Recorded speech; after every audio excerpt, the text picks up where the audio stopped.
বিসমুল্লাহ। আসলে সারা বাংলাদেশে রোড গার্ডে এই ফালেই জঙ্গল হয়ে রয়েছে, আমরা পরিষ্কার করতেছি। আমি বাদশা ফকির, আমি নেতৃত্ব দিয়ে এবং তাদের সাথে থাকিয়ে কাম করতে আছে। আর দেখেন এখন রাস্তাটা দেখায় কত সুন্দর। সামনে আমার আলা ভাই।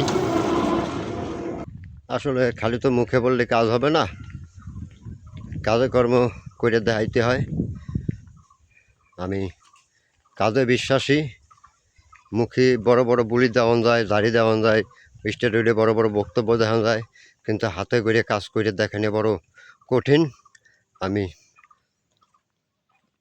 আমি কিন্তু জমিদার না, বড় লোকও না, তবে নিজের গায়ে খাইলেই আর কি আমি এই রাস্তাগুলো কাটিয়ে দিতেছি। আমার এই জায়গা 3টে রাস্তা আছে, এই রাস্তাটা বড় আর শাখা রাস্তা আছে 2টা। আমার ওয়ার্ড আমি পরিষ্কার করে হালাইতেছি, আর ইনশাল্লাহ পরিষ্কার করে হালাম। আমি প্রত্যেকটা জায়গায় যেদিনই কাটবো সেদিনই ভিডিও দেবো। অনেকে মনে করবো ওইটুক কাট দিয়ে মানে চুপচাপ বইয়ে রয়েছে, না, আমি যেদিন যেটুক কাটবো সেদিনই ভিডিও দেব। এরপরে সামনে এই যে এইটা ধর্ম, আপনারা দেখেন এই কি রাস্তাঘাট, এই কি রাস্তা, এই কি রাস্তা দেখেন, রাস্তা আছে, রাস্তা মারিয়ে হালাইছে।